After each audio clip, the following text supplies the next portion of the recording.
안녕하세요. 화장품 읽어주는 남자 화익남 임관우입니다. 오늘은 튼살이 생기는 원인, 그리고 튼살의 종류, 그리고 튼살을 없애는 방법에 대해서 포괄적으로 알아볼 수 있도록 하겠습니다.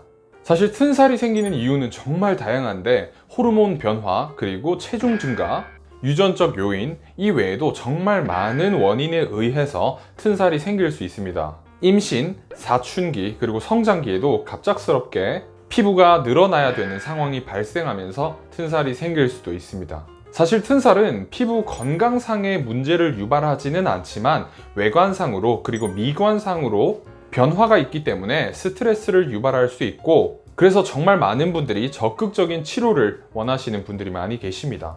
그렇다면 튼살은 대체 왜 우리 피부에 갈라지는 모양을 하면서 생기는 것일까요? 정답은 튼살을 자세하게 관찰하면 찾아낼 수 있습니다. 여러분이 잘 아시는 것처럼 피부는 표피, 진피, 그리고 피하 지방으로 나뉩니다. 튼살이 유발되면 표피는 위축되고 진피의 콜라겐 섬유는 가늘어지는 양상을 보입니다. 즉, 표피와 진피가 자연스럽게 같이 천천히 늘어나야 되는데 표피가 위축된 상태에서 진피의 콜라겐 섬유가 과도하게 늘어나게 되면서 튼살이 생기게 되는 것입니다. 사실 튼살이 한번 생기면 완벽하게 개선하는 것은 조금 어렵지만 눈에 보이지 않는 정도로 개선할 수 있기 때문에 걱정하지 마시고 튼살 관리를 받아보시는 것을 권해드립니다. 특히 튼살이 생긴 지 얼마 안 되었다면 이 튼살을 관리하는 일은 더욱더 쉽다고 볼 수 있습니다. 튼살을 제대로 치료하려면 튼살을 종류별로 구분하는 것도 중요한데요. 튼살의 종류는 간단합니다. 붉은 튼살과 흰 튼살이 있습니다. 붉은 튼살은 튼살이 시작되는 단계로 사실 이때 치료를 제대로 받으시고 관리를 제대로 해주시면 튼살은 거의 완벽하게 개선하실 수 있다고 보시는 것이 맞습니다. 하지만 붉은 튼살이 생겼을 때 관리를 제대로 하지 않고 혹은 치료를 제대로 받지 않으면 붉은 튼살이 서서히 흰 튼살로 바뀌게 됩니다. 흰 튼살은 튼살이 다 진행된 단계로 붉은 튼살이 이미 흰 튼살로 변했다면 사실 근본적으로 이 튼살을 완전히 피부에서 없애는 일은 조금 어렵다고 보셔도 무방합니다. 그러므로 튼살이 생겼을 때는 튼살이 바로 치료될 수 있도록 바로 관리를 해주시는 것이 좋습니다. 자, 그럼 지금부터 본격적으로 튼살을 개선시킬 수 있는 방법에 대해서 같이 알아볼 수 있도록 하겠습니다. 첫 번째는 튼살 부위의 다양한 보습 성분들을 잘 사용해 주는 것입니다. 튼살 부위의 보습을 도와줄 수 있는 성분에는 쇠어 버터, 코코아 버터, 코코넛 버터, 코코넛 오일, 달맞이꽃 오일, 올리브 오일과 같은 성분들이 있습니다.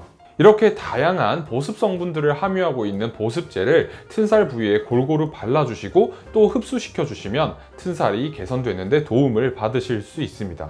그리고 핵심적인 것은 붉은 튼살이 흰 튼살로 넘어가는 과정에 이 보습제를 잘 발라주시면 붉은 튼살이 흰 튼살로 변하지 않도록 막아주는 역할도 해주기 때문에 반드시 보습제를 사용해 주시는 것이 좋습니다. 보습제를 충분히 발라주면 표피가 위축되는 것을 보습막으로 막아줄 수 있고 진피가 동시에 과도하게 늘어나는 것도 막아줄 수 있습니다. 두 번째는 튼살 부위에 처방받은 트레티노인 연고를 바르거나 레티놀과 같은 비타민 A 계열의 성분을 함유하고 있는 화장품을 사용하는 것입니다. 피부과에서 처방받은 트레티노인 연고를 튼살 부위에 꾸준히 사용하면 진피의 손상을 막을 수 있고 진피가 재생되는 것을 도와줄 수도 있습니다. 트레티노인 뿐만 아니라 비타민 A 계열의 성분인 레티닐 팔미테이트, 레티놀, 이런 성분을 함유하고 있는 화장품을 사용하시는 것도 진피의 손상을 막고 그리고 진피의 재생을 돕는 데 도움을 줄 수 있습니다. 다만 임산부의 경우 트레티노인 연고를 절대로 사용을 하시면 안 됩니다. 그리고 저는 개인적으로 비타민 A 계열의 성분을 함유하고 있는 화장품의 사용도 자제하시는 것을 권해드리고 있습니다. 세 번째는 화학적 각질 제거제를 튼살 부위에 꾸준하게 발라주시는 방법입니다. 화학적으로 각질을 제거하는 글라이콜릭 애시드, 그리고 글루코노락톤, 그리고 베타인살리실레이트, 그리고 살리실릭 애시드와 같은 성분들인 각질을 화학적으로 제거하는 효능을 지니고 있습니다. 이 성분들을 함유하고 있는 화학적 각질 제거제를 꾸준히 사용하셔도 튼살 개선에 도움을 보실 수 있습니다. 그리고 뿐만 아니라 피부의 탄력도 유지하실 수 있습니다. 화학적 각질 제거제는 각질을 제거할 뿐만 아니라 보습을 해주는 능력도 지니고 있습니다. 그래서 표피의 위축을 막아줄 수 있겠죠. 그리고 진피와 표피가 탄력적으로 유지될 수 있도록 도와주는 역할도 하기 때문에 튼살이 개선되기 위해서는 필수적으로 사용해 보시는 것도 좋을 것 같습니다. 네 번째는 적절한 운동과 식이요법을 병행하는 것입니다. 적절한 운동과 식이요법을 병행하면서 체중을 적절하게 관리해 주시는 것도 매우 중요합니다. 과도한 근력 운동은 오히려 피부를 더 심한 튼살의 늪으로 빠지게 만들 수 있기 때문에 과도한 운동보다는 가벼운 유산소 운동이 좋을 것 같습니다.